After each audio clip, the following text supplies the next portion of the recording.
Ladies and gentlemen, if you've been with us so far, you've been through a historic televised journey traversing 7,000 years of Indian history on this, the Great India Show.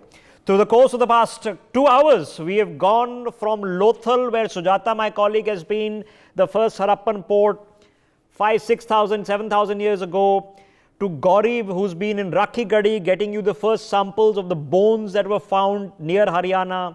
We've been to Sonauli, dating back to around the Mahabharata times. We're talking about 4,000 years ago, where the chariots and the copper weapons and swords and dhanushes were discovered. We've been to Nalanda, that traverses the beginning of the period of the Ashokan, the golden age of the Guptas, the Nalanda University. And now we take a leap forward. Yash Raju, my colleague, is standing by in what was once the lost city, the capital of the Vijayanagar Empire, in Hampi. Before I come to you, Yash, here's a quick review of our viewers about Hampi.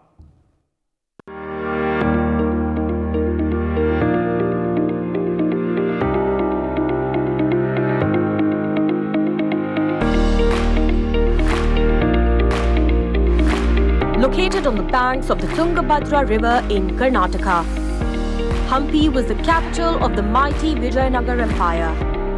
Spread over an area of 29 square kilometers, Hampi is home to over 1,600 surviving remains of the last great Hindu kingdom. The structures standing today are a testament to the grandiose Vijayanagar Empire, which is said to have been a prosperous, wealthy and grand city. Hampi continues to be an important religious center, housing the Virupaksha temple as well as multiple monasteries and various monuments belonging to the old city. We now bring you this exclusive and special report from the grandiose Hampi, capital of the Vijayanagar Empire. This was the lost city. You know, we've done 3 documentaries and 3 site visits to places like Kiladi and other ancient sites in Tamil Nadu. So if you want to see about those, just go to YouTube, type NewsX Kiladi, K-E-E-L-A-D-I, and you'll find them. Yash has done one of them, and but this time around, is in Hampi. Yash, I know there's been a lot of flooding and rainfall where you've been, and it was a marathon journey for you to get there, but I'm glad you're there. At least the sun is shining right now. How exciting. Just show us around. Yes, I mean, there's nothing else for me to say. Well, definitely, Rishabh, as you were clearly mentioning, we have been present in Hampi now. So we are also been very excited to be here because it's also one of the beautiful capital all across the Karnataka. So now I'll show you the pictures. This is the area of the Ganesh temple over here in Hampi. So now this area, whole Hampi, has been around 4,100 acres, and you can see in the clear pictures. But this is also one of the ancient Ganesh temple over here in Hampi, and which has also been preserved and reserved by the Karnataka government. So all the preparations, you can see in the clear mention that the people over here across the globe have been coming to this arena to see all the ancient temples and ancient monuments in the whole area of Hampi. So now this is a clear picture that Hampi was also the capital of the Vijayanagar Empire in the 14th century, and it was also a fortified city from the chronicles by Persian and European travelers. So now we have been showing you the clear pictures of the whole arena, and this is the Ganesh temple in Hampi, where nearly thousands of people used to come and visit daily on daily basis. So now we have been clearly mentioning that the Hampi is also around spread for 4,100 acres, hectares, and we have also been clearly mentioned that it is also one of the 1,600 serving remains of the last great Hindu kingdom in the South India. So that includes forts, riversides, features, royals and sacred complexes, temples, shrines, pillar halls and mandapas also. So you can see the clear pictures. So this is the whole array of the Ganesh temple, and we are the only channel getting you the clear ground report, and we have also been very excited to see the clear pictures of the ancient history age is been seen over here in Hampi, and this is also only one of the locations. In fact, this whole area is around spread to 4,100 hectares. So now the archaeological department has been totally maintaining it, and they also clearly mentioned that they will be serving it for the upcoming thousands of years. So all the monuments have been clear pictures where you can see the bricks that ancient followings were also been scripted in this walls, and this Ganesh temple is also around 1,000 years old. So this is the clear picture from the ground, and we are also getting you the clear pictures from the Hampi. You know, if you really want, Yash, as we know, to really go to the ancient sites, ancient temples of India, you have to go to the south, because we know that in the north, a lot of them were destroyed, and we are still dealing with the political after effects of figuring that out in this modern day and age. But what a sight. Did you see that Ganesh Murti? Yash, now just, point your camera the other way. Tell us a bit about the Vijayanagar Empire. Walk through this site, show us around. Yash, if you can hear me. Yeah, go ahead. Well, definitely, Rishabh, as you're clearly mentioning about the Vijayanagar Empire and the whole Hampi area, I'll be explaining you all the things very briefly about the site and the old Vijayanagar Empire. So, I'm also going to show you the clear pictures of this particular temple. So, this is also known as Harihara Temple, which was built in the year 1336. So, you can see clear pictures where whole construction is being done in a great manner. And one side, we'll look on the bigger picture to tell briefly about the temple to our viewers. So, this is a temple known as Harihara Temple, and this temple is also located behind the Kadalakal Ganesh Temple, and which is also attached to the bounds of Hemakatu Hill. So now this temple is also known as Garbhagartha Sambartham, and they also mentioned that there was no original idol in the whole temple. A new Shivalinga has been enshrined from this temple. So this is also one of the clear mention given out by the Karnataka archaeology. They have been clearly mentioning that this is a whole area which has been maintained by the archaeological department. And to talk about briefly the inner walls of this whole temple are abound on the carvings of the devotees. So now this is the temple which has been done with the carvings of the devotees, and the front side of the temple has a presidential view, and it's also inside this also has the sculpture of Nandi and Garuda. So this is the clear view of the whole temple. And to talk about the whole empire, this Vijayanagar Empire has been one of the oldest empire of the pre-era age, and it's also been maintained by the Karnataka Archaeological Department. But now the whole area Hampi, in the past, we saw that it's around 4,100 hectares long, which is also one of the known as the richest capital in the past. So now this Hampi comes under the Vijayanagar Empire, and whole of the area 4,100 there are acres. There have been several old temples and monuments have been preserved over this whole area Hampi. So I'll also show you the clear pictures of the Vijayanagar Empire. So this I'll be getting you the detailed view and aerial view of the whole empire, and this is the clear visuals of the Vijayanagar Empire, which you have been seeing in the camera, and we are the only channel getting you this exclusive report from ground. So the Vijayanagar Empire has also been called as Karnataka Kingdom, which is also known as Karnataka Kingdom, and which is also based on the Deccan Plateau of South India. So it was also been established in 1336 by the brothers Harihara I and Bukkaraya I of the Sangama dynasty. So you can see the clear pictures where this is the whole area of Hampi, which is 4,100 hectares long, and this is the detailed view of the whole Vijayanagar Empire. And this is the clear mention that the Karnataka Archaeological Department said that they'll be preserving all the temples for more it's just fascinating. So I'm just going to just request you to just keep on walking ahead. Let's just absorb the site as much as I can before we go to our guests. Go ahead, Yash, go ahead. Well, definitely, Rishabh, as you're clearly mentioning, the whole area is also pretty interesting. So see it from the ground. Everywhere there's something new to see the monuments and to know about the ancient culture and heritage. There has been several temples and several monuments to be visited at this site. So now the Hampi is also a tourist area where people across globe have been coming over here and to know about the old age and ancient, and they have been witnessing all across the Hampi area. So I am present in the center area of Hampi, and I'll show you a clear 360 view of the whole area. So now I'll be showing the whole area where this is the area where you can see in the clear pictures where these mountains have been totally with the rocks, and one side we can also see that there is a Ganesh temple placed over here, and one side we can see in the clear pictures where this Ganesh temple has also been very 1,000 years old, and this Ganesh inside the temple, which is also more than 1,000 kilotons have been stones have been used to build the whole Ganesh temple. On one side, right adjacent, there's also a Harihara temple where you can see that there was no originally idol found in this temple, but there was also a Shivling which was been enhanced and witnessed by the Garuda and Naruda. So now this is the whole area, and one side you can see also the temple on the rocks. So you can see in the clear pictures where the temple is also being placed on the rocks. But now that old temple is not allowed for visitors to visit because of the safety reasons, because there's no way to go up. But in fact, in the past, people used to go via rocks, climb via rocks to see the temple, but now it's been completely closed for the visitors. So to to see. And also there are also several main points where you can see in the hills there have been thousands of stones which have been placed over here, and that could also be a place of tons of weight, and that is also been holding here without any balance on the rock. So this is the clear picture that in the ancient age there have been several monuments have been prescribed over here, saved over here, and there have been thousands of temples in the whole Hampi area. And this is also the Shiv Kaya temple in Hampi, where more than 1,000 people visit on daily basis, and the people across world claim that this is also a main temple to visit like other temples like Tirupati. So now this is also one of the main tourists for the people to visit this temple. So the whole area, 360 degree of the area, has been very interesting to see from the ground, because people from across globe have been coming over here to know about the ancient age. So I'm told there is a Ram and Krishna temple there also. Yash, that there are two other temples there which, I don't know if they are a slightly more modern construct. Can you tell us a bit about them as well?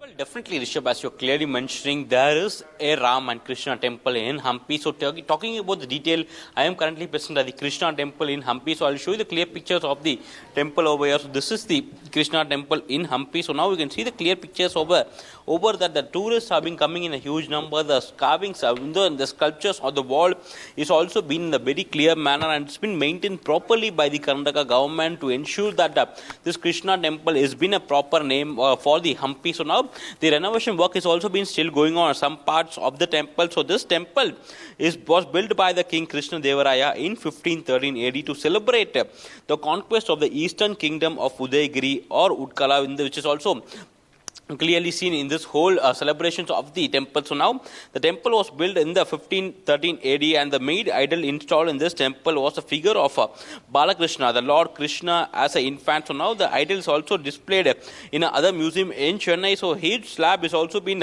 displayed in the temples of the conquest of the Urkala. So now you can see the clear pictures that this is the temple over here in Hampi, and this is the Krishna temple where renovations are still going on. But on one side, many small shrines and pillar halls have been adorning the campus. The temple kitchen is also located at southeast of the main shrine. So this is the main entrance, and this is the area where Lord Balakrishna has also been placed. But unfortunately, due to the security reasons, they have been closed the whole door. So this is also one of the few temples where the epic stories carved over the walls of the tower. So this is also a fairly, in fact, a specimen of Vijayanagar era temple. So the main temple hall, the main road of the Hampi passes through the temple campus. You can also see clear a small pavilion has also been seen in the rectangular stone in front of the temple. So you can see in the clear bricks over here and the walls over here that there are several pictures of Lord Krishna over the shrine. And now you can see in the clear pictures that this is the arena where Lord Krishna was placed. So this was built by Krishna Garada in 1513 AD. So this temple is been beautifully decorated by the archaeological department, and the renovation work has been still going on. The renovation work is going on. It is, Yash, of course, a UNESCO World Heritage Site is Hampi, and unfortunately there's been a lot of flooding that has taken place on the site very recently, literally in the past few days. While showing you around, in the middle of an archaeological site, UNESCO World Heritage Site, somebody's put a bijli ka pole, electric pole in the middle. I mean, we can do a whole lot better. But nonetheless, there are many things to be done, but I'm here to strike a different note on this Independence Day. Rituraj, you've been there. I mean, we've been talking about Krishna in the context of Sinoli, where in near north of Delhi. Here we're talking about the Krishna temple in Hampi. The lost city. What happened? Why did we lose the city to the forest? It's a major surprise, really. I was in Hampi 2 months ago. We were out on a 7-day shooting schedule, and we thought that was all to Hampi. We could, really cover everything in 7 days. But piece after piece after piece, we discovered there were more than 90 sites, here. So Hampi is a world in itself. It really is a lost world, akin to the lost city of Atlantis. Hampi really speaks for itself. And you mentioned Lord Krishna. We were, we were out there shooting in the Vithala temple. And we discovered there were special acoustic pillars, the locals told us. So the queen, turns out, of the Vijayanagar Empire used to dance, it was a special offering to the Lord. And this took place every day. And the pillars, they have special acoustics in that when they're struck at a particular angle, they will actually simulate the sounds of a mridangam or the sounds of a sitar, or the sounds of, a specific percussion instrument. So this was a major surprise, because we actually find several such acoustic experiments, very interesting ones all across the country. But here in Hampi, we actually find one that you can literally see before your eyes today. It's a UNESCO World Heritage Site. The Vithala temple is very well known for its stone chariot. We're again back to the chariot from Senoli. There's this beautiful chariot. We are there. But, we are now in district Vijayanagar in Karnataka. This is the deep south now of India, Abhijit. Now, the Karnata, the Vijayanagar dynasty, Harihara the First. Tell us a bit about them.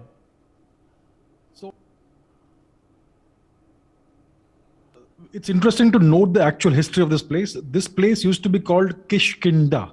So Kishkinda is the place where Lord Rama and his brother Lord Lakshman met the Vanaras, Lord Hanuman and King Sugriv, etc. So this dates back to even before the Mahabharata. This is where that encounter happened, right? And we find Ashokan pillars also in this region, which tells you that there's a very deep history over here. Now, this place was under the Chalukyas in the 6th to 10th centuries AD. Then there were other kings also that came into place. The Hoysala dynasty was there. And then you had the Vijayanagar dynasty. Now, the Vijayanagar dynasty emerged around the mid 14th or so century. Yes. And it brought this place to incredible glory.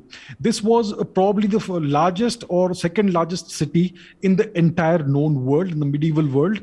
And it was a place of incredible wealth and prosperity. It attracted travelers from all across the world, Portuguese travelers and from other parts of the world, etc. The wealth was unimaginable, and there was a lot of trade. It was a great place of learning. There were temples of, we know what temples are there. We just saw them. So that's how it was.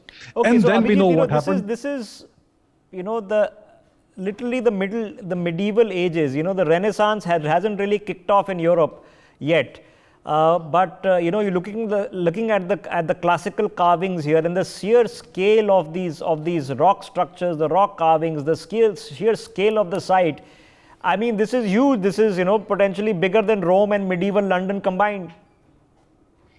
Indeed, the scale of this place is monumental, and it's so rich. It's not just large, but it's so intricate. Like Rituraj said, the percussion pillars. It's just incredible to hear about that. So we had sophisticated civilization, sophisticated culture, high technology, and a very very high standards of living. That's what we had, and there was trade of a very large magnitude with various parts of the world. So this is way before the European Renaissance and the efflorescence of culture in Venice and Florence and those places. Yes. So this tells you what India was like, and this unfortunately is the last Hindu dynasty or kingdom that we had, and after that it all went downhill. Okay, that's open for debate, because all parts of interesting history, but we took at a themology that we were looking at ancient Indian history. And here we are in now medieval times. Rituraj, put this into context for us. Okay, now 14th century CE or 14th century AD. This is, as I mentioned, this is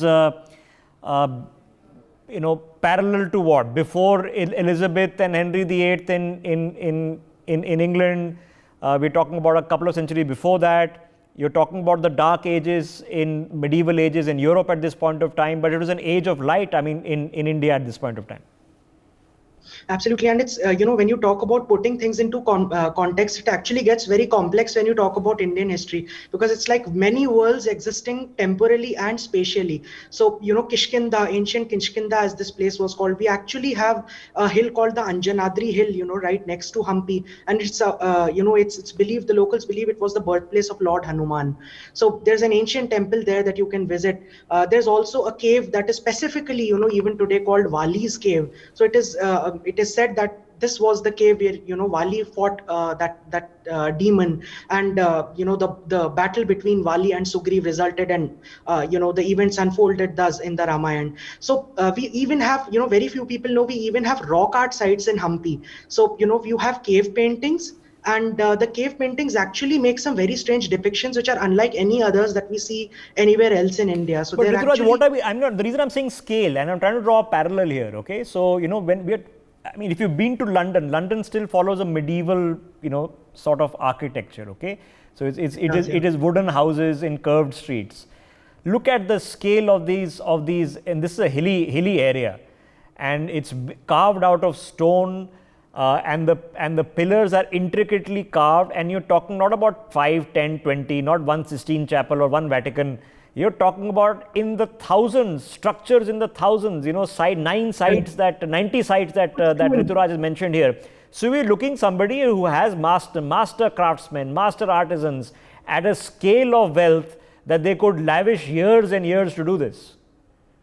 Yeah, the entire Hampi area, it's strewn with boulders, and here amid a boulder we find a structure, there you find another structure. It's like, there are places waiting to be discovered. And the sheer scale of this particular place, it's a reminder how glorious our civilization would have been. It still is a very glorious civilization, but we really have a lot to look up to our past, when we really consider drafting a policy for our future. I'm so glad this show does a wonderful job at that.